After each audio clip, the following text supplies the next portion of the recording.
अपनी प्रतिभाओं को सम्मानित करें। किसी भी क्षेत्र की प्रतिभा हो, हमेशा उनके द्वारा सम्मानित किए जाने के कार्यक्रम आयोजित किए जाते हैं। और सुपर 100 के बच्चों की जहां तक बात है, पिछले साल भी जो बच्चे जिन्होंने शानदार प्रदर्शन किया था, माननीय मुख्यमंत्री महोदय ने उनको भी सम्मानित किया था। और इस बार भी सर आपकी उस सम्मान से प्रेरित होकर इन बच्चों ने और भी बहुत सराहनीय प्रदर्शन किया है। हम सब जानते हैं कि पिछले साल आपने एक और उपहार दिया था, जो 2 हमारे केंद्र थे, रेवाड़ी और पंचकुला के बाद हिसार और करनाल, 2 केंद्रों का जो उपहार आपने दिया था, और जो फल सर आपने बोए थे उसका सुपरिणाम हमारे सामने आ गया है। और इस बार हमारे 29 बच्चों ने IIT JEE एडवांस परीक्षा में सफलता अर्जित की है, जो बहुत ही एक बड़ी बात है। और संघ लोक सेवा आयोग द्वारा आयोजित सिविल सेवा परीक्षा 2020 में जिन 58 अभ्यर्थियों का चयन हुआ है, वो प्रतिभाएं सर इस समय हमारे सामने बैठी हैं। 21 लड़कियां और 37 लड़के, ये वो प्रतिभाएं हैं जो हमारे सामने बैठी हैं। इनका भी अभिनंदन और स्वागत हम करते हैं। तो आज और आप सबसे निवेदन करूंगा कि जोरदार तालियां आप सबकी तरफ से हो।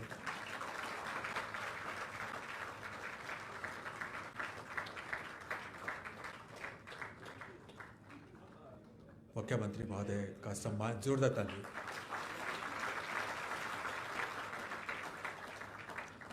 शिक्षा मंत्री महोदय का सम्मान अंगवस्त्र के साथ, जोरदार तालियां आप सबकी तरफ से।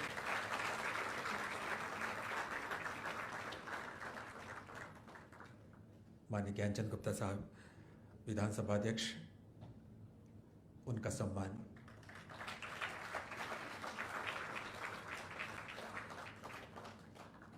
कटारिया साहब, सांसद महोदय, उनका सम्मान। जोरदार तालियां आप सबकी तरफ से।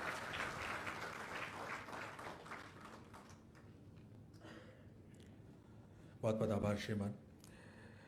और अब कोई देरी न करते हुए मैं डॉक्टर महावीर सिंह जी से निवेदन करूंगा अपने उद्बोधन के लिए। ज़माना था जब ये कहा जाता था कि जो चीज़ सरकारी होती है वो असरकारी नहीं होती, लेकिन परिस्थितियां बदली हैं। सरकारी शिक्षा के बारे में कम से कम ये बात नहीं कही जा सकती। लाखों विद्यार्थी निजी स्कूलों को छोड़कर सरकारी स्कूलों में आ रहे हैं।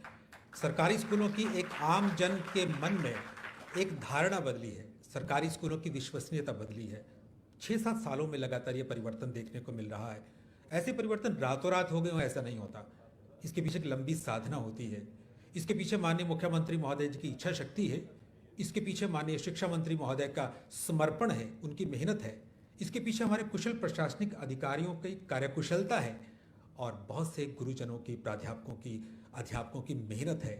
इन सब का परिणाम है कि इतना अच्छा आज परिवेश पूरे प्रदेश में शिक्षा का बन रहा है।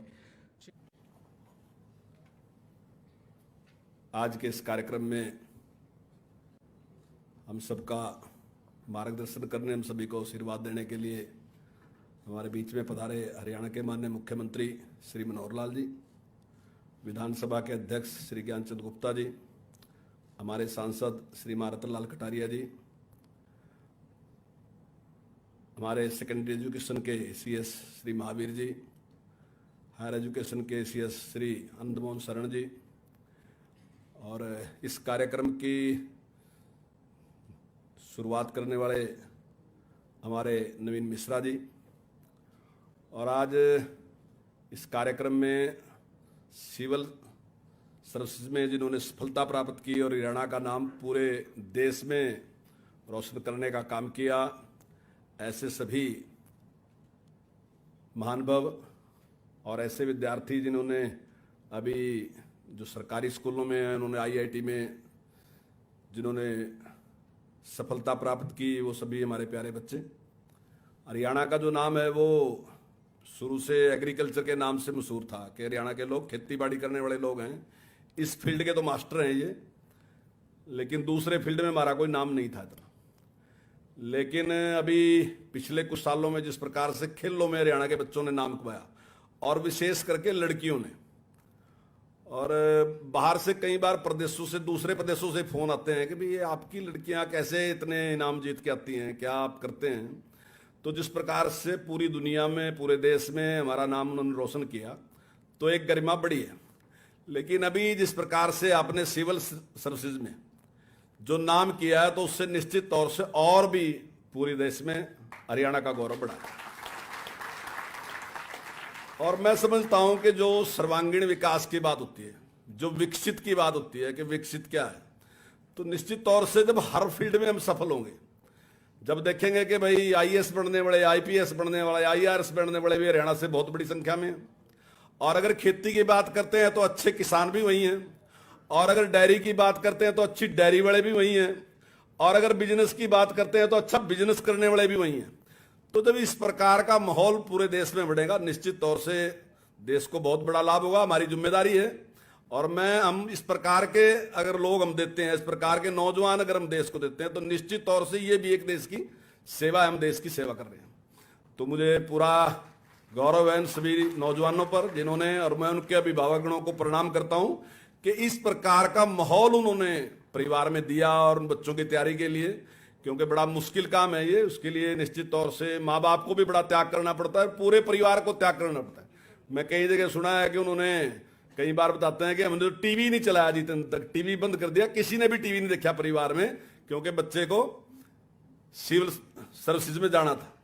और इसी प्रकार से जो अभी आईआईटी में जिस प्रकार से हमारे बच्चों का एडमिशन हुआ 28 का, जैसा अभी महावीर जी ने बताया, तो मैं समझता हूं ये एक बहुत बड़ा काम है। ऐसे बच्चे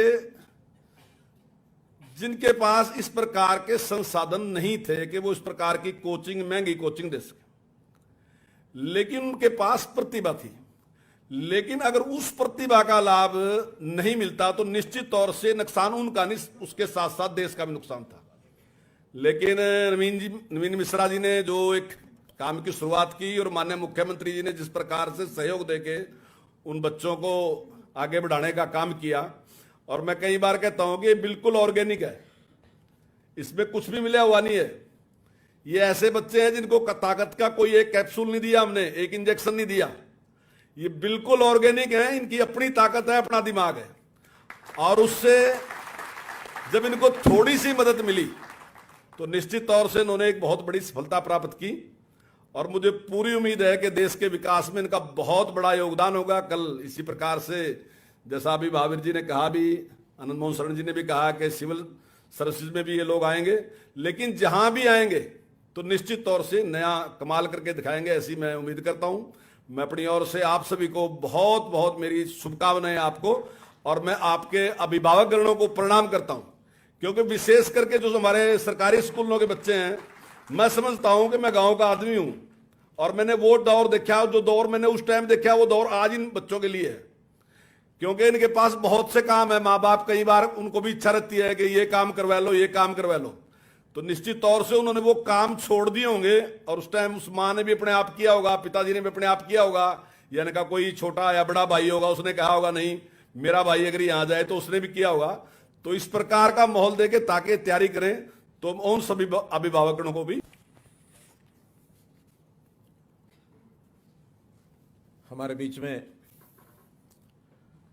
हरियाणा सरकार में मेरे साथी शिक्षा मंत्री श्री कंवरपाल जी, विधानसभा में हमारे अध्यक्ष और यहाँ पंचकुला से विधायक माननीय श्री ज्ञानचंद गुप्ता जी, इसी क्षेत्र के अंबाला लोकसभा क्षेत्र के हमारे सांसद श्री रतनलाल कटारिया जी, स्कूल शिक्षा विभाग के अतिरिक्त प्रधान सचिव श्री महावीर सिंह जी, उच्चतर शिक्षा विभाग के प्रधान सचिव श्री आनंद मोहन शरण जी, विभाग के महानिदेशक डॉक्टर चंद्रशेखर खरे जी, माध्यमिक शिक्षा विभाग के निदेशक श्री जे गणेशन जी, हमारे यहाँ के डीसी साहब, उपस्थित सभी अन्य अधिकारीगण, और हमारी आशाओं के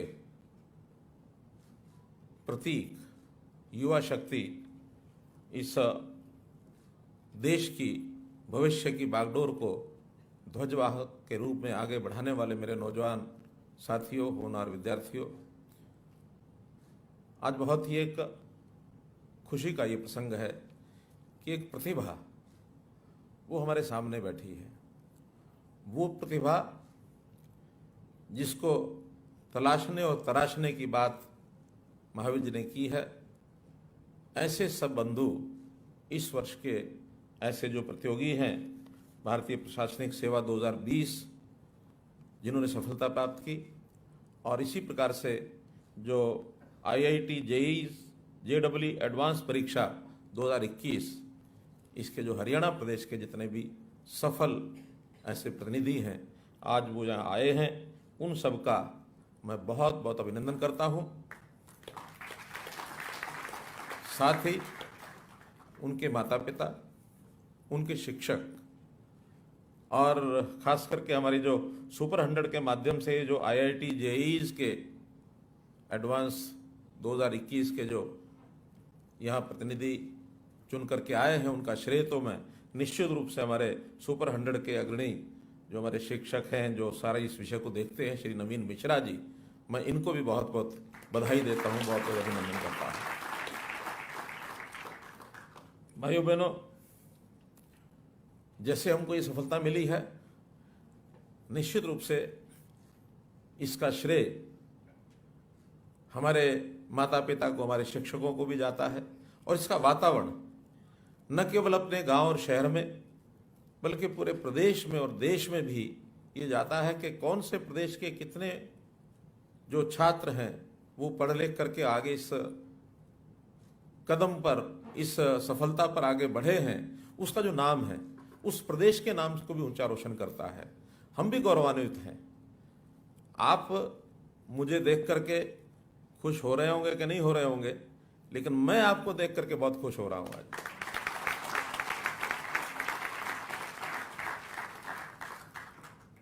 क्योंकि आखिर इस प्रदेश की जिम्मेवारी जब हमने संभाली थी 2014 में, तो विचार किया था कि प्रदेश की कोई एक दिशा की प्रगति नहीं, सर्वांगीण प्रगति, सर्वांगीण उन्नति, हर क्षेत्र की उन्नति ये चाहिए। चाहे वो रोजगार है, चाहे वो शिक्षा है, चाहे वो स्वास्थ्य है, चाहे वो भौगोलिक विकास है, चाहे हरियाणा का नाम, हरियाणा का गौरव ऊंचा करने के लिए देश और दुनिया में अपना नाम कमाने की बात है। ये सब बातें हमने करनी है। तो काम के नाते से काम बहुत है, लेकिन उसको करने के लिए हमको जब आप जैसे साथी और सहयोगी मिल जाएंगे तो ये रास्ता बहुत आसान हो जाएगा। क्योंकि प्रधानमंत्री जी जैसा कहा, सबका साथ, आगे क्या कहा, सबका विकास, और फिर क्या जोड़ा, सबका विश्वास, और फिर क्या जोड़ा, सबका प्रयास। चारों चीजें चाहिए, सबका साथ, सबका विकास, सबका विश्वास, सबका प्रयास। तो हमारा सबका प्रयास होगा तो हम हरियाणा को कहीं का कहीं ले जा सकते हैं। इसलिए हमें इस अवसर पर, जहां से हमारी यात्रा शुरू हो रही है, प्रदेश के हित में तो यात्रा अब शुरू हो रही है। अभी तक तो हमने अपनी पढ़ाई की और उस पढ़ाई के नाते से अपना किस प्रकार से दिशा तय करके और एक हासिल करना अपना लक्ष्य, उस लक्ष्य को हासिल करने तक यहां आए हैं। लेकिन आज से हमारी जिम्मेदारियां बढ़ जाएंगी। हम में से चाहे कोई प्रशासनिक अधिकारी बनेगा, कोई IAS बनेगा, कोई IPS बनेगा, कोई IRS बनेगा, कोई देश को यानी प्रगति के नाते से बड़ा औहदे के ऊपर जाएगा, JEE के नाते कोई बड़ा इंजीनियर बनेगा। और अभी तो हमारी नीट की परीक्षा का परिणाम आने वाला है, जैसा बताया, हो सकता है उसमें से भी बहुत से लोगों को सफलता मिले, उधर आगे बढ़ जाएंगे। तो क्षेत्र कोई भी हो, उस क्षेत्र के अंदर हम लोग आगे बढ़ेंगे। मुझे खुशी है एक और बात की भी कि मेरे साथ हर वर्ष एक 25-26 सदस्यों की एक टीम सहयोगी के रूप में काम करती है, जिसको मुख्यमंत्री सुशासन सहयोगी CMGG ऐसा नाम दिया गया है। और इस बार की इस सिविल सर्विसेज में एक हमारा बंधु जो सोनीपत में CMGG था ऐसे 4 वर्ष पहले, प्रणव विजय वर्गीस, उसको 65वां स्थान मिला है। ये हमारे बीच में 65वां रैंक है। तो सरकार के साथ एक वर्ष काम करने का इनका अनुभव, वैसे तो इनकी प्रतिभा पहले से भी है, तभी बैठे, इनकी प्रतिभा पहले से भी है तभी यहां चुन करके आए थे, लेकिन फिर भी इनका जो अनुभव है वो इनको और आगे लेके आया होगा।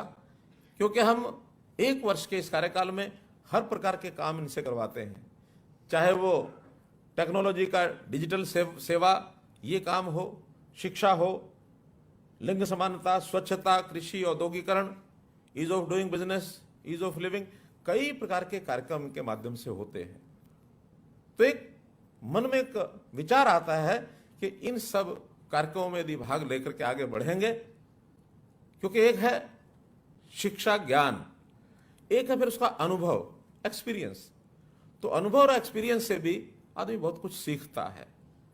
तो इस नाते से ये जो हमारी सीएम जी की टोली है, आज वो भी बड़ी खुश हो रही होगी कि हमारा भी एक साथी और जो आईएएस की सिविल सर्विसेज में पहुंचा है। हमारे इस हरियाणा से सिविल सर्विसेज की जब संख्या गिनी जा रही थी तो पहले दिन समाचार मिला कि 29 लोग आए हैं, फिर बढ़ते बढ़ते 32 हो गए, 36 हो गए, क्योंकि वो पूरी सूची में कोई प्रदेश का नाम लिखा हुआ नहीं होता। अभी कल तक तो मेरे पास संख्या 56 की थी, आज ये कितने 59 बता रहे हैं, 60 59 हो गए हैं। तो हर दिन कोई ना कोई उसमें से निकल के आ रहे हैं, क्योंकि बड़ी संख्या में कितने लोग 700 कितने चुने गए हैं, 761। तो उनमें हरियाणा के साथ किसी भी प्रकार का संबंध है, हम उनको हरियाणा प्रदेश के नाते से जुड़ा हुआ मानते हैं। तो 60 के लगभग हमारे ये प्रशासनिक सेवा के अंदर चुन करके आए हुए बंधु, और इसी प्रकार से 29 जो हमारी जो सुपर 100 कार्यक्रम, इसमें जेईई की परीक्षा पास करके आने वाले बंधु, इन सबको बहुत बहुत बधाई देता हूं मैं। और मैं आशा करता हूं कि हर साल ये संख्या अपनी बढ़ती रहे, ये प्रतिभा अपनी बढ़ती रहे, क्योंकि खुशी इस बात की भी है कि जेईई की जो बंधु हैं सुपर 100 के, वैसे तो हो सकता और भी पास हुए होंगे, लेकिन ये सब सरकारी स्कूलों के माध्यम से पढ़े हुए ऐसे विद्यार्थी जिनके अंक 80% से ऊपर आते हैं, उनको हम फ्री कोचिंग सुपर 100 के इन संस्थानों में दिलाते हैं। और ये सुपर 100 के संस्थान पिछले वर्ष तक 2 ही थे, पंचकुला और रेवाड़ी। पिछले वर्ष भी अच्छा परिणाम आया, तो हमें लगा कि इस हम पद्धति को और आगे क्यों नहीं बढ़ाएं, तो हमने उसको 4 कर दिए, साथ में करनाल और हिसार। चालू हो गए कि नहीं हो गए? अभी हो गए इस बार, लेकिन इस बार परिणाम अभी अगले बार आएगा उसका। ये जो परिणाम अगले जो 2 सेंटर बढ़े उनका अगले साल आने वाला है। अभी तो 2 ही सुपर 100 का ये परिणाम है, और अगर 4 होंगे तो मैं आशा करता हूं कि अगली बार 56 दूना 52 ही नहीं, बल्कि और इससे भी ज्यादा जाएंगे।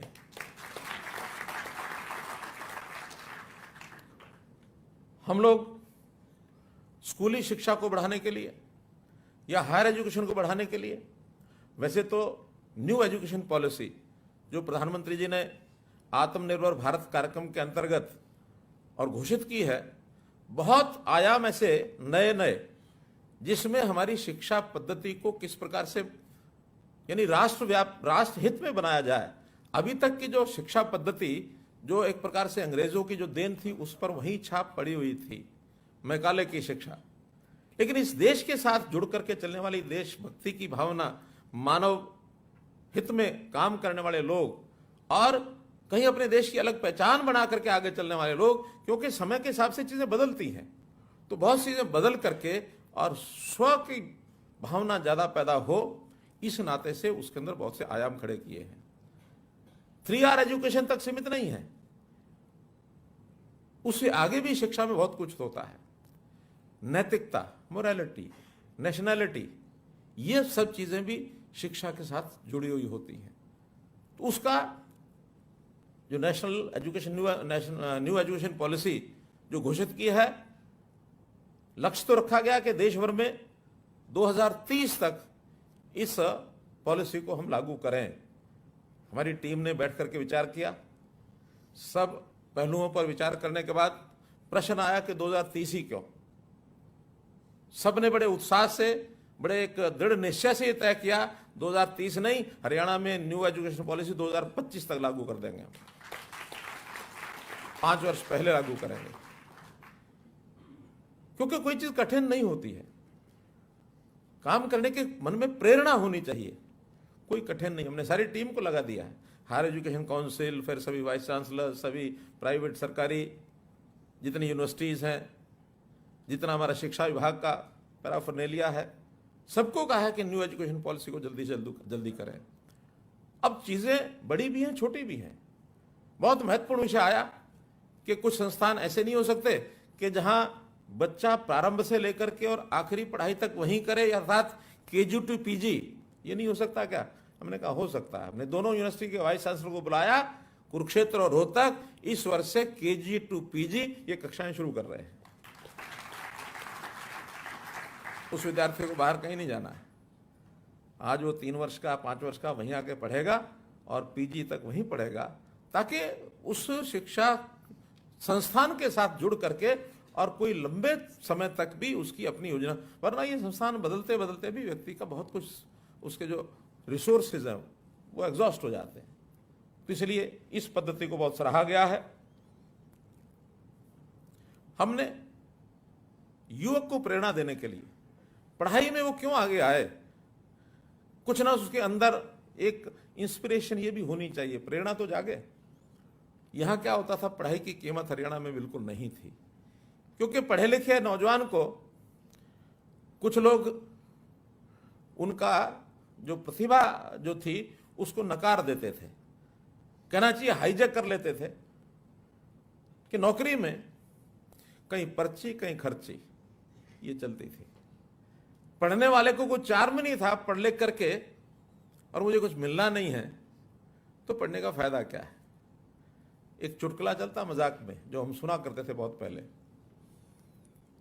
कि एक नौजवान नौकरी के लिए चला गया, परीक्षा दे के आया, परीक्षा में तो जैसे जैसे पास हुआ, इंटरव्यू के समय, क्योंकि खेल सारे इंटरव्यू के समय होते रहे हैं, इंटरव्यू के समय साक्षात्कार के समय परीक्षक ने उससे पूछा बेटा लाल किला कहाँ है? तो उन्होंने कहा लाल किला तो चेन्नई में है। मैंने कहा बेवकूफ, तुझे पता नहीं लाल किला कहाँ है? अच्छा मैं बताता हूँ, ठीक बताता हूँ, कहाँ है? लाल किला कलकत्ते में है। कि देख आखिरी अवसर है, बता देगा तो ठीक, नहीं तो फिर भागना पड़ेगा। कहले अच्छा साहब ये बताओ, अगर मैं ये बता दूं कि लाल किला आगरे में है तो नौकरी मिल जाएगी? यानी कटाक्ष था। कहता यहां कुछ भी बताओगे, जो होना है वो होना है। हमने उन सब चीजों को बंद किया, मिशन मेरिट शुरू की कि नौकरी मिलेगी तो मेरिट पर मिलेगी, उसकी शक्ल देख के नहीं मिलेगी।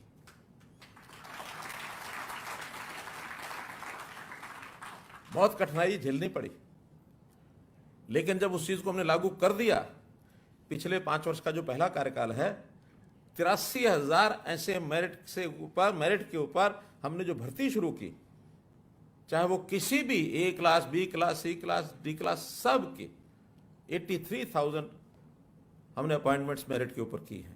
चाहे पुलिस की भर्ती थी, वो भी TRP process, transparent recruitment process के माध्यम से उनकी भर्ती की। तब ये विद्यार्थियों को लगा कि नहीं वास्तव में पढ़ाई का महत्व है। और उसके बाद जितने कोचिंग सेंटर खाली थे वो सारे भर गए। कोचिंग सेंटर वाले धन्यवाद करके गए, आपके कारण से हमारे कोचिंग सेंटर भर गए हैं। लाइब्रेरीज, पब्लिक लाइब्रेरीज, हिसार की लाइब्रेरी का मुझे समाचार मिला कि वो आवरली, क्योंकि सीमित संख्या होने के कारण से स्लॉट देते हैं, आवरली स्लॉट में रात को 2 बजे से लेकर 3 बजे तक स्लॉट में भी विद्यार्थी जाकर पढ़ने के लिए वहां जाते हैं, रात को 2 बजे, क्योंकि पढ़ाई करनी है, तभी कुछ मेरिट में बनेगा। तो इस मिशन मेरिट को हमने शुरू किया। जितनी एडमिनिस्ट्रेटिव चीजें थी, ह्यूमन इंटरफेस की बजाय उनको सबको एक ट्रांसपेरेंट तरीके से टेक्नोलॉजी के आधार के ऊपर ऑनलाइन किया। हमने ये जो कर्मचारी हैं इनकी ऑनलाइन ट्रांसफर पॉलिसी ये लागू की, सबसे पहले अध्यापकों में की, बड़ी संख्या है। और जब कभी हम अपने शासन से पहले सेक्रेटेरिएट में आते थे और संयोग से 4th फ्लोर मुख्यमंत्री वाला जो फ्लोर होता है, वहां जाके देखते तो भीड़ लगी होती थी ट्रांसफर वालों की, भरा रहता था। क्या तमाशा है? तमाशा ये है हर आदमी पर्ची लेकर के दौड़ा होता है। हमने कहा इसको बंद करेंगे, और ऑनलाइन ट्रांसफर पॉलिसी के बाद वो 80,000 टीचर, 93% टीचर ऐसे हैं जो इस सिस्टम से संतुष्ट होकर गए हैं, 93%। अब कोई टीचर ट्रांसफर के लिए हमारे पीछे पड़ता है? बताइए, अधिकारी शिक्षा वाले आता है कोई? शिक्षा मंत्री के भी ऑफिस में नहीं आते। मौज हो गई क्योंकि ये एक परेशानी है, उस परेशानी को दूर कैसे करना, केवल यही नहीं, हमने तो कहा जितनी समस्याएं हैं मानव जीवन की, यानी उनके रहन सहन की शैली की, उन सब समस्याओं की जानकारी लो और उसका हल निकालो। हर एक चीज का हल है, कोई समस्या ऐसी नहीं जिसका समाधान नहीं हो। तो समस्याओं को लाने के बाद समाधान करना हमारा काम है। हमने निरंतर कई चीजें गांव के अंदर, स्वामित्व योजना हमने चलाई, हमने सीएम विंडो के माध्यम से लोगों की पर्चियां पकड़ के उनके घर में बैठे हुए उनको काम दिया, पीडीएस सिस्टम उनको बायोमेट्रिक्स के आधार पर वो सब किया, बायोमेट्रिक्स अटेंडेंस भी हम लेने लगे। ये तो ठीक है, कोविड में थोड़ा राहत मिल गई है सब कर्मचारियों को, वरना तो एक बार कर्मचारी से परेशान हो गए थे, क्या सुबह 9 बजे जाकर के अंगूठा लगाओ। मैंने तो ये कहा कि एक मुख्यमंत्री कार्यालय के बाहर भी लगा दो बायोमेट्रिक मशीन, मेरी भी हाजिरी तो लगे, मैं कितनी देर जाता हूँ वहाँ। तो आखिर हमारी ड्यूटी है उस ड्यूटी का पालन करना, समय का पालन करना। नहीं, आपको अगर आना है छुट्टी लेनी है, छुट्टियां बहुत हैं, ऐसा नहीं कि छुट्टियां कम मिलती हैं, बल्कि कई बार तो लगता है कि छुट्टियां ही ज्यादा, थोड़ी ये भी कम कम कर देनी चाहिए। क्यों? आखिर हम हमारे साल में 365 दिन है। अब व्यक्तिगत जीवन के लिए जितना सप्ताह में 1 दिन चाहिए, 2, चलो अब तो 2 मिल जाते हैं, कोई बात नहीं, उसके बाद भी लगातार साल भर में 50-60 छुट्टियां और चली जाती हैं। 50-60 चले गई, क्या बचा? बाकी साल में कुछ बचा ही नहीं। अब ये चीजें सुधार के हमको आगे बढ़ानी है।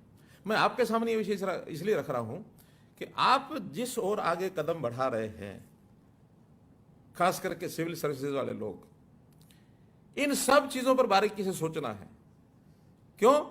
अगर मन में ये आ गया कि जो चल रहा है उसको चलने दो, हम क्यों बीच में चक्कर में पड़े, या कुछ नहीं होता, कुछ नहीं हो सकता, अगर ये सोच बन गई तो हम सुधार नहीं कर सकते सिस्टम में।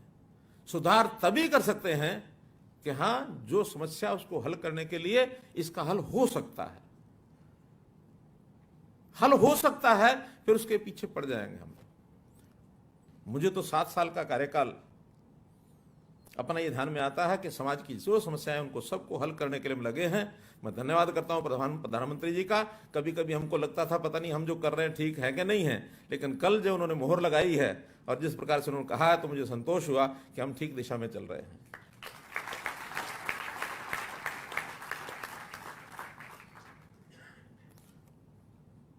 अंत्योदय जो वास्तव में हमारे दिल के निकट पहुंचना चाहिए कि आखिर समाज में हमारे जिम्मे कल्याणकारी व्यवस्थाएं बनानी है, तो कल्याण तो उसी का जिसकी जरूरत है।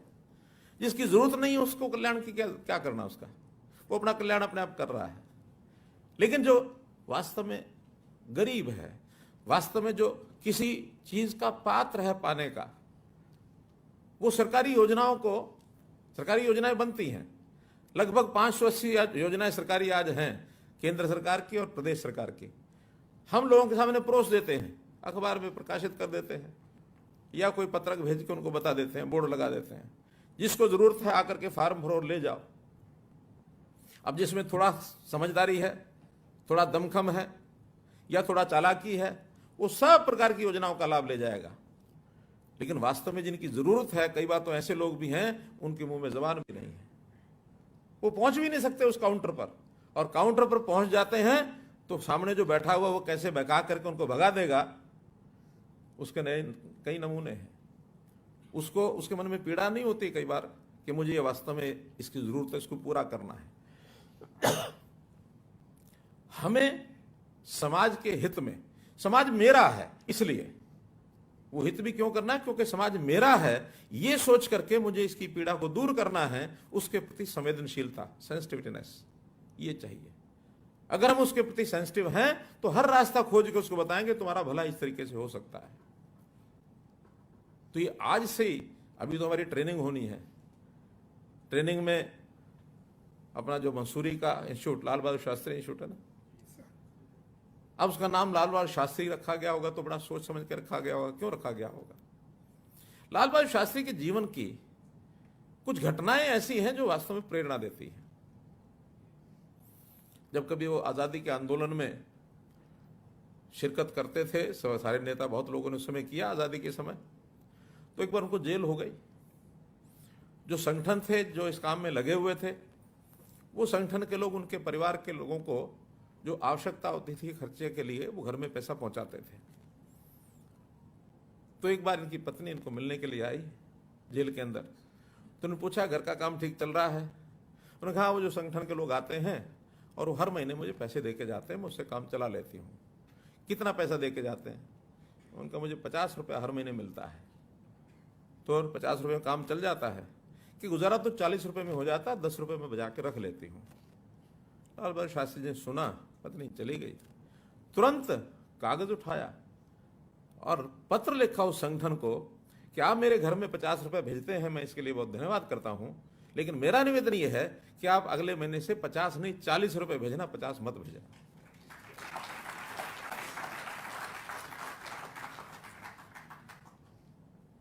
ऐसे थे लाल बहादुर शास्त्री।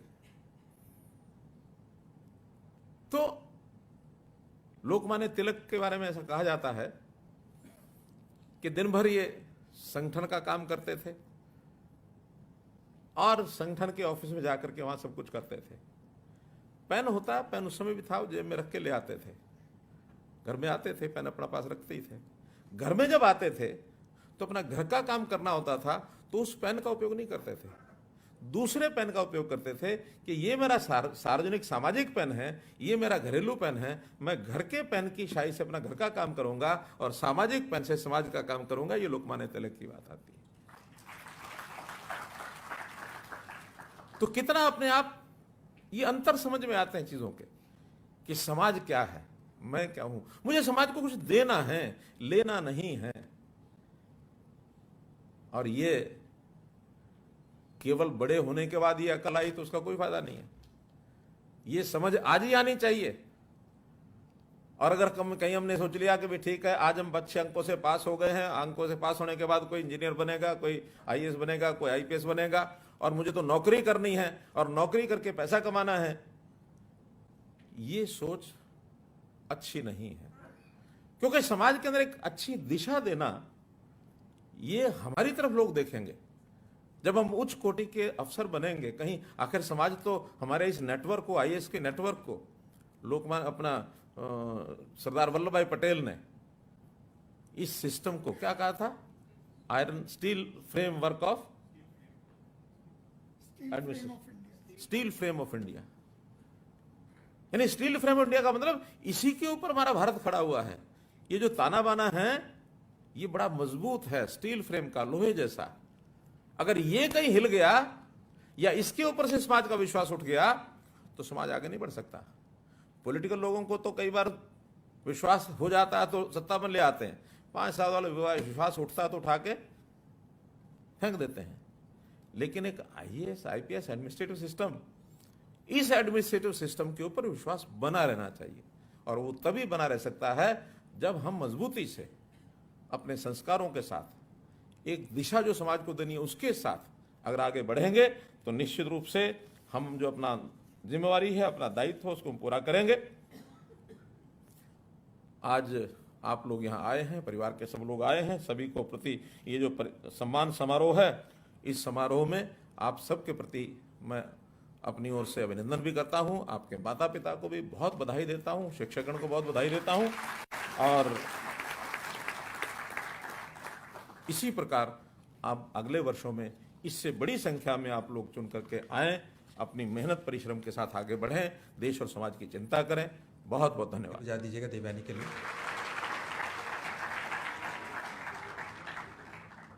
परम आदरणीय मुख्यमंत्री जी हरियाणा सरकार, मंचासीन सभी अतिथिगण, इस हॉल में उपस्थित सभी अतिथि, सारे सिलेक्टेड कैंडिडेट्स और उनके अभिभावक, सभी को मेरा सादर प्रणाम।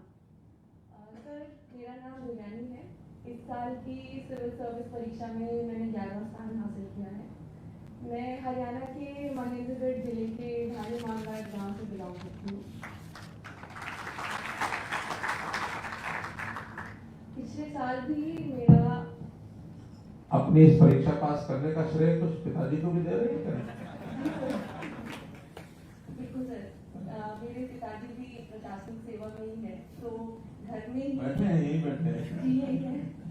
घर में ही एक प्रेरणा का माहौल शुरू से ही था और उस चीज़ को मैं बड़ा श्रेय देती हूँ पापा को कि मैंने एग्जाम में बहुत फेलियर्स भी देखे हैं, लेकिन उनमें मेरे फादर ने, मदर ने मुझे बड़ा मोटिवेट किया कि उनसे घबराते हुए, उनसे हार ना मानते हुए हमेशा कंटिन्यूसली तैयारी करने के लिए भी प्रेरणा दी है। So I really thank them for that. Sir, जब मुझे बोला गया कि मुख्यमंत्री जी के सामने अपनी भावनाएं व्यक्त करनी है, तो एक विचार मेरे मन में बार बार आया कि हरियाणा प्रदेश जो जनसंख्या के हिसाब से देश का बड़ा छोटा प्रदेश है, लेकिन जितने सिलेक्शंस हरियाणा से हो रहे हैं, सिविल सर्विसेज में 58 सिलेक्शंस हैं और जेई के इतने स्टूडेंट्स सिलेक्ट हो रहे हैं, वो दर्शाता है कि हरियाणा में पढ़ाई का बहुत कल्चर डेवलप हुआ है और निसंदेह उसमें पेरेंट्स का और शिक्षकों का बहुत बड़ा रोल रहता है, लेकिन सरकार का भी उसमें एक बहुत बड़ा कंट्रीब्यूशन है और उस चीज की एक लाभार्थी मैं भी रही हूँ। तो मैं बहुत धन्यवाद देती हूँ हरियाणा सरकार को भी इस चीज के लिए। सर, इस परीक्षा में ये मेरा 5वां अटेम्प्ट था। शुरू के सालों में मैंने बड़ी असफलताएं देखी। मुझे यूं भी लगा कि मैं कोशिश कर रही हूँ, सिलेक्शन नहीं हो रहा है, शायद मैंने गलत लाइन चूज कर लिया, बीच बीच में ये विचार भी आया। लेकिन आज जब मेरा सिलेक्शन हो गया है, मैं इस तैयारी की दूसरी तरफ खड़ी हूँ, तो मुझे लगता है कि की गई मेहनत और अर्जित किया गया ज्ञान कभी भी विफल नहीं होता, कभी भी वेस्ट नहीं जाता। और जैसे ही अब मैं प्रशासनिक सेवा ज्वाइन करने की तरफ जैसे ही बढ़ रही हूँ, तो ये लेसन मैं अपने साथ कैरी करती हूँ कि प्रशासनिक सेवा में बहुत ऐसे मौके भी आएंगे जब लग रहे हैं कि मेहनत कर रहे हैं, लेकिन जिस तरीके से प्रगति होनी चाहिए वो नहीं हो रही। लेकिन उस समय हमेशा उन परिस्थितियों से घबराना नहीं है, अपना मस्तूबा कायम रखना है और उसी मेहनत के साथ आगे बढ़ते जाना है। सर, अंतिम बात जो मैं कहना चाहूंगी वो ये है कि जिस तत्परता के साथ, जिस तल्लीनता के साथ मैंने तैयारी करी है, मैं सबको इस हॉल में आश्वस्त करती हूँ कि उससे ज्यादा तत्परता के साथ मैं समाज सेवा और देश सेवा के तहत अपना योगदान दूंगी। आपने स्टेट कौन सी चूज की है? सर, चूज तो हरियाणा ही करी है। कहीं ऐसा ना हो कि इस सेवा को कहीं और ले जाओ। हरियाणा ही करी है सर। बहुत बढ़िया। देखिए, पहली बार कोई परीक्षा देता है तो स्वाभाविक है, मन में उत्साह होता है, उमंग होती है, पहली बार परीक्षा दे रहे हैं, हम पास हो जाएंगे। लेकिन कहीं ना कहीं ये रहता है कि चलो पहली बार नहीं तो दूसरी बार तो हो ही जाएंगे। तो दूसरी बार तक तो जितना उत्साह पहली बार का होता है उतना ही बना रहता है। लेकिन जो दूसरी बार भी परीक्षा पास न हो तो फिर थोड़ा डगमगाने लगता है आदमी कि 2 बार पास नहीं हुए, पता नहीं तीसरी बार होंगे कि नहीं होंगे। तीसरी बार थोड़ा हिम्मत करके आदमी जुटता है, चलो एक चांस और ले लो। और तीसरी बार भी नहीं होता, चौथी बार वो हिम्मत कहां से आती है और 5वीं बार फिर कहां से आती है कि मैं भी नहीं समझ पाया। बहुत आपको इस बात का साधुवाद कि आपने 5वीं बार में भी अपने यानी अभ्यास करके और परीक्षा दे करके आपने उत्तीर्ण किया है। ये आपकी जो हिम्मत है, आपका जो साहस है, ये उसका परिणाम है। धन्यवाद। बहुत बहुत आभार देवयानी आपका। इनके बाद मैं प्रणव से निवेदन करूंगा, जो मुख्यमंत्री सुशासन सहयोगी भी रहे हैं, अपनी बात कहेंगे। हाँ। माइक दीजिएगा प्लीज। विजय वर्गीय। जी सर, विजय वर्गीय। प्रणव विजय वर्गीय। सर, सबसे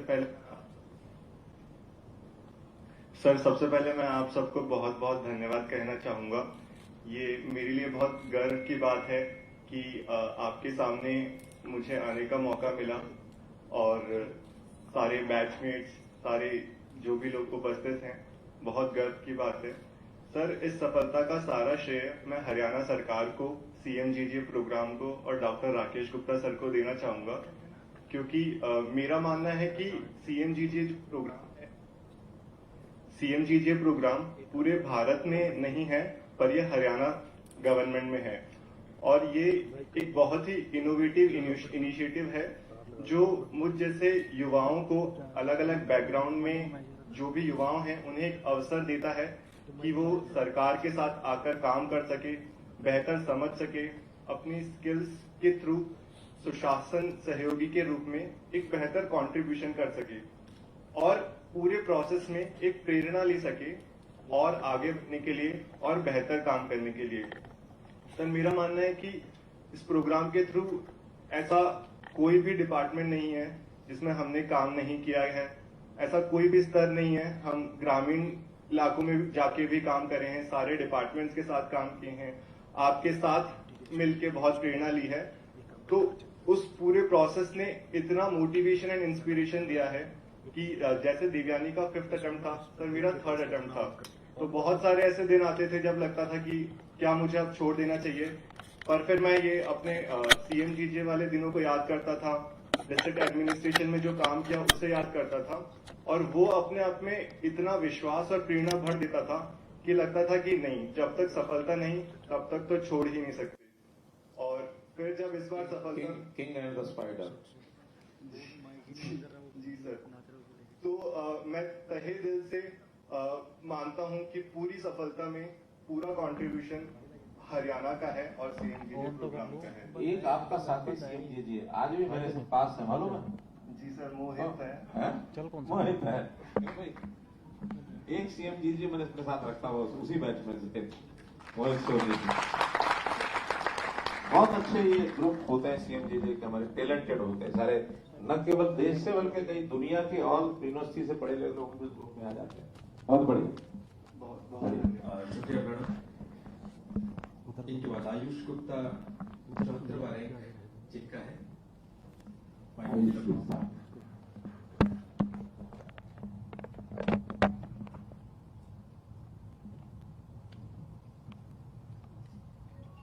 माननीय मुख्यमंत्री जी, बहुत बहुत धन्यवाद, आप हमारे बीच में आए, अपना समय दिया। मैं तहे दिल से आपको धन्यवाद करना चाहता हूँ। मेरा नाम आयुष गुप्ता है जी। मेरा ये 3रा अटेम्प्ट है इस परीक्षा का, और मैं पेशे से इससे पहले वकील था। मैं पंचकुला ज़िले से हूँ। मैं अपनी कुछ तैयारी की एक जो मेरे को सबसे ज़रूरी चीज़ लगी, मेरे को लगता है कि निरंतर संघर्ष करना सबसे एक ज़रूरी बात है, जिसकी वजह से मेरे को लगता है मैं और सारे लोग बैठे हुए यहाँ पे जो सफल हुए हैं, और आपकी बातें सुनकर अभी बहुत इंस्पिरेशन मिली मेरे को। आपने जो बातें कही कि हम स्टील फ्रेम हैं, और इसी भावना को लेकर मैं हमेशा चाहूँगा कि मैं समाज की सेवा करूँ।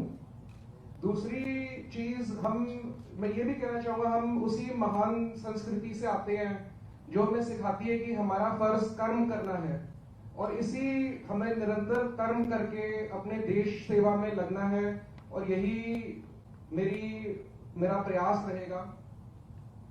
एक और चीज मैं माननीय मुख्यमंत्री जी आपसे दरखास्त करना चाहता हूं कि आप अपनी अगर विजन शेयर करें हमसे कि आप कहां देखते हैं देश को, प्रदेश को अगले कुछ सालों में, वो हम सबको और भी इंस्पिरेशन देगी, ताकि हम सब मिलकर उस विजन की तरफ एकजुट होकर काम करें।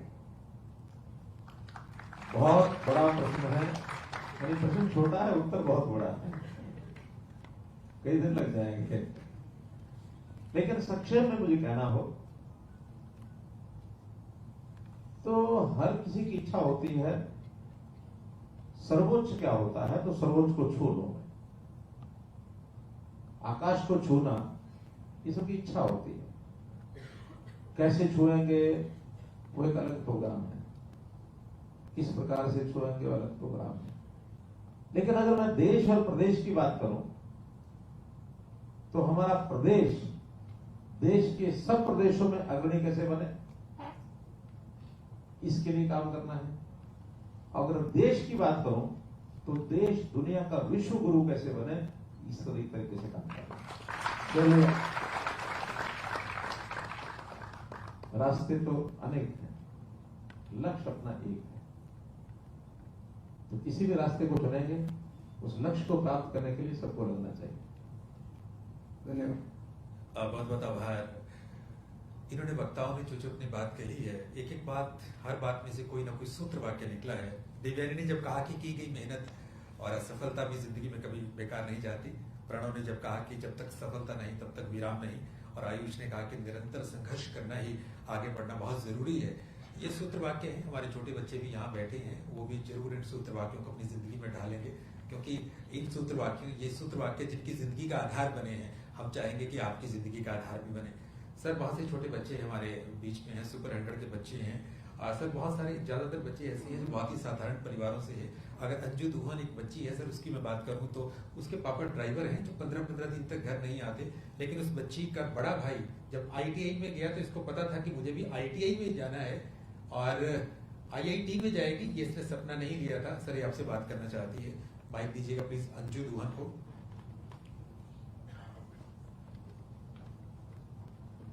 आदरणीय मुख्यमंत्री महोदय व अन्य उपस्थित अतिथिगण, सबको मेरे व मेरे सुपरिटेंडेंट परिवार की तरफ से नमस्कार।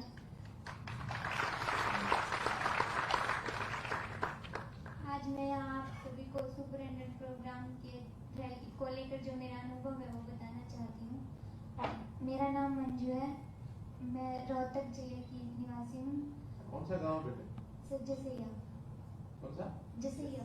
जसिया? Yes. हाँ जसिया, ठीक है। सांपला और भादोड़ के बीच में जसिया। ये इधर है गोहाना के बीच, रोहतक गोहाना के बीच में। Yes, जसिया। क्या बात? बोलो। मेरे पापा मजदूरी करते हैं और मेरी माता एक गृहिणी है। और 10th के बाद मेरी जिंदगी में एक नया मोड़ आया जब मुझे सुपरिटेंडेंट टेस्ट के बारे में पता चला। इससे पहले मुझे IIT के बारे में कुछ भी नहीं पता था। ये कहूँ कि मैंने इसका नाम भी नहीं सुना था, और आज मैं वहाँ जा रही हूँ तो ये मेरे लिए एक बहुत बड़ी उपलब्धि है, और इसका श्रेय हरियाणा सरकार और नवीन सर को जाता है।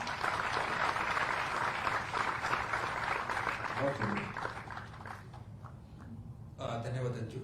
सर मेरी आपसे एक अपील है, अब तक जैसे हमारी पढ़ाई में आपने बहुत सहयोग दिया है, वैसे ही आगे भी आप हमारे IIT JEE की फीस में कुछ फाइनेंशियल मदद करते जरूर होगा,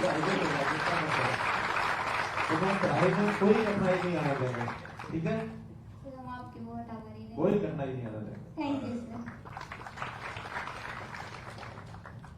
इनके बाद एक और विद्यार्थी हरिकिशन हमारे बीच में है, नौ से मेवात से श्रीमान वो बच्चा है। इसके पिता सड़क के किनारे जूतियां ठीक करने का, चप्पल ठीक करने का काम करते हैं, और परिवार का गुजारा बहुत मुश्किल से होता है। 2 बहनें हैं और तीसरा ये भाई है। लेकिन ये भाई आज अपने घर के सपनों को एक नया रंग देगा, साकार करेगा। सुपर100 स्कीम इस बच्चे के लिए कौन से इंद्रधनुष सपने लेकर आई है, उनको साकार करने का एक रूप लेकर आई है, ये अपनी बात कहेगा। हरिकिशन। आदरणीय मुख्यमंत्री जी और इस प्रांगण में उपस्थित सभी अधिकारीगण को मेरा प्रणाम। मैं हरियाणा के ऐसे इलाके से संबंध रखता हूं जहां पर शिक्षा को बहुत ज़्यादा महत्व नहीं दिया जाता। मैं हरियाणा के नूंह डिस्ट्रिक्ट से बिलोंग करता हूं, और उसी में एक छोटा सा गांव है राठीवास, जिसमें मैं रहता हूं। और वहां पर सरकारी स्कूल में मैंने 10वीं तक पढ़ाई की थी, और 10वीं में ही साथ के साथ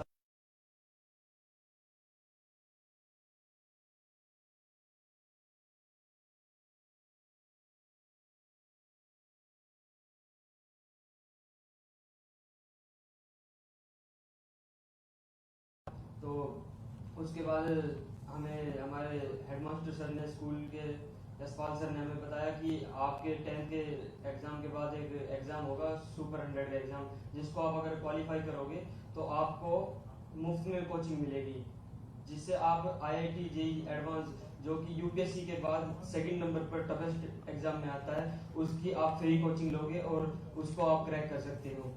तो उसके बारे में बताया। तो हम लोगों को के एग्ज़ाम हुए 10th के बाद, फिर हमने वो एग्ज़ाम क्वालिफाई किया, और हरियाणा सरकार को बहुत ही ज़्यादा धन्यवाद करना चाहता हूँ, क्योंकि अगर ये स्कीम नहीं होती तो आज मैं एक IIT नहीं बन पाता। और मेरे घर की स्थिति ऐसी है कि मैं यहाँ तक कि IIT की फीस भी अफोर्ड नहीं कर सकता, और न ही कोचिंग की फीस अफोर्ड कर सकता। मैं हरियाणा गवर्नमेंट का बहुत ही धन्यवाद करना चाहता हूँ, उनकी वजह से ही आज मैं इस मुकाम पर पहुँचा हूँ। धन्यवाद।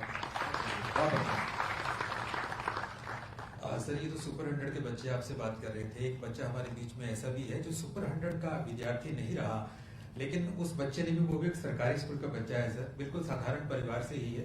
उस बच्चे के स्कूल के अध्यापकों ने बड़ी जल्दी पहचान लिया कि ये बच्चा प्रतिभावान है। उस बच्चे की सारी कोचिंग उस स्कूल के अध्यापकों ने ही कराई है। गवर्नमेंट सीनियर सेकेंडरी स्कूल खोरी, जिला रेवाड़ी का वो विद्यार्थी है साहिल। साहिल से मैं निवेदन करूंगा कि अपनी बात कहें। आदरणीय मुख्यमंत्री महोदय जी, इस सम्मान समारोह में आए मुख्य अतिथि महोदय और सभी मेरे बड़े भाई बहन, मैं जब 9वीं कक्षा में था तो मेरा सपना था कि मैं सिविल सेवा की मतलब मैं यूपीएससी की तैयारी करूँगा, क्योंकि मेरे टीचर भी कहते थे कि तुम्हारी करंट अफेयर्स जी के बहुत बढ़िया है, तुम इसकी तैयारी करना। लेकिन जब मैं 11वीं में आया तो मुझे पता चला कि एक आईआईटी की परीक्षा होती है जो नॉन मेडिकल वाले बच्चे देते हैं, तो मुझे 11वीं में पता चला, लेकिन मैंने 11वीं में उसकी तैयारी शुरू नहीं की थी। मैं बस वही 11वीं का सिलेबस पढ़ता था। लेकिन जब 12वीं में लॉकडाउन लगा था मार्च अप्रैल में, तो मुझे एक अच्छा मौका मिला था कि मैं घर बैठ के उसकी अच्छी से तैयारी कर सकूं। तो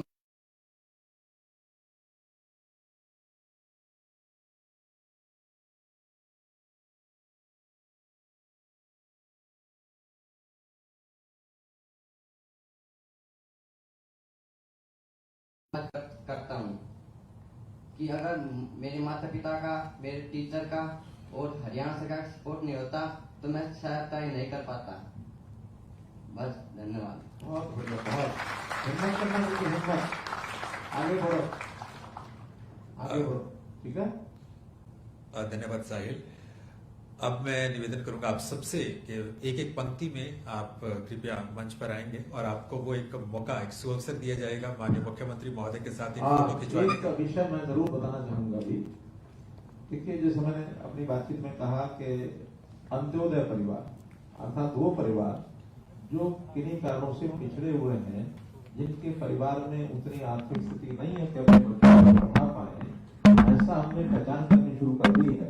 परिवार पहचान पत्र के माध्यम से हर एक परिवार की इनकम वेरिफिकेशन में करानी शुरू कर दी है, और जिन परिवारों की वार्षिक आय 1,80,000 रुपए से नीचे है, अर्थात महीने का 15,000 रुपए भी नहीं कमाते हैं, उस परिवारों को उसकी इनकम के साधन कैसे जुटे, परिवार में किसी व्यक्ति को कैसे रोजगार देकर उनको आगे बढ़ाया जाए, और विद्यार्थियों के लिए जो उन परिवारों के विद्यार्थी हैं उनकी शिक्षा किसी भी लेवल तक जाएंगे वो निःशुल्क कराएंगे। इसलिए जिसके परिवार में कोई कमी रह गई है उन बच्चों की शिक्षा निःशुल्क होगी। बहुत बहुत आभार। ये उपहार भी उन बच्चों को देने का जो कि जिसे शंका थी, बहुत से बच्चों की ऐसी शंका रही होगी जिसका समाधान उनको मिल गया होगा। तो पहली पंक्ति ममता यादव से हम शुरू करके पहली पंक्ति आप आए। 8 प्रतिभाएं सबसे पहले आ जाएंगी और एक अवसर माननीय मुख्यमंत्री महोदय के साथ एक तस्वीर खिंचवाने का, क्योंकि यादों में ये तस्वीर शामिल हो जाएगी। माननीय मुख्यमंत्री महोदय जो स्वयं प्रतिभाओं को हमेशा प्रेरित करते हैं, और जैसा कहा भी गया है कि उनके एक एक वाक्य से हम सबको प्रेरणा मिली है, बहुत से लोगों ने इस बात को स्वीकार भी किया है। तो पहली पंक्ति के ये प्रतिभाएं आई हैं और बारी बारी से सबको बुलाया जाएगा। तालियां हो जानी चाहिए।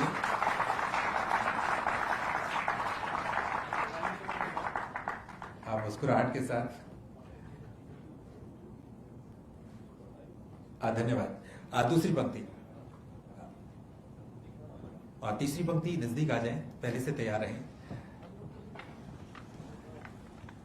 तीसरी पंक्ति जल्दी से पहले से तैयार रहें ताकि बीच के समय को रोका जा सके।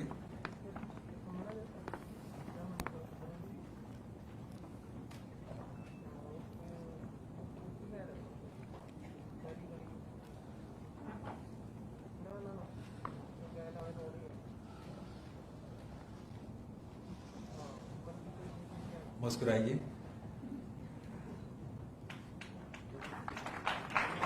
धन्यवाद। तीसरी पंक्ति और चौथी पंक्ति नजदीक रहें, तैयार रहें। थर्ड रो चौथी पंक्ति के जल्दी से नजदीक आ जाएं।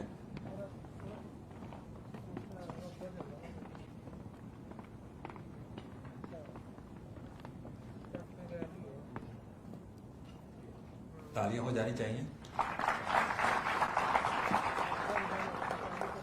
इस कार्यक्रम का सीधा प्रसारण लाखों लोग इस समय देख रहे हैं। तालियां बजा दें प्लीज। चौथी पंक्ति, पांचवी पंक्ति, लाखों लोग आपको देख रहे हैं और आप को देखकर उनको भी प्रेरणा मिल रही है।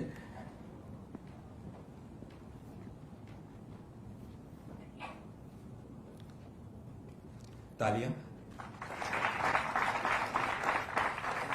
इनके बाद पांचवी पंक्ति।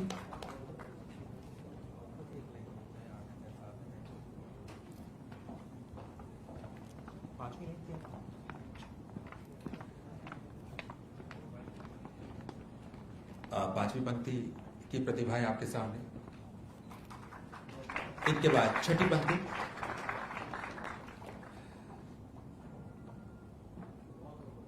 और इनके बाद सातवीं पंक्ति नजदीक आ जाएं।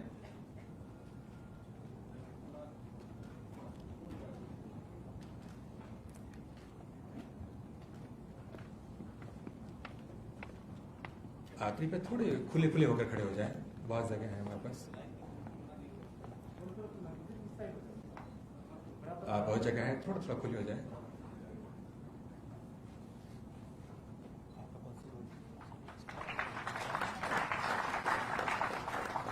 और अंतिम पंक्ति।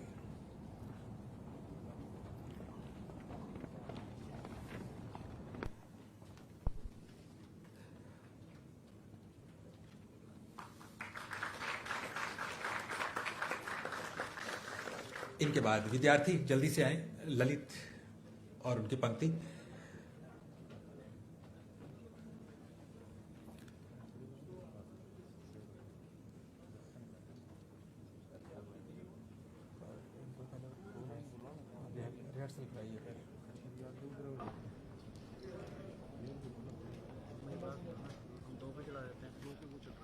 थोड़ा खुला खुला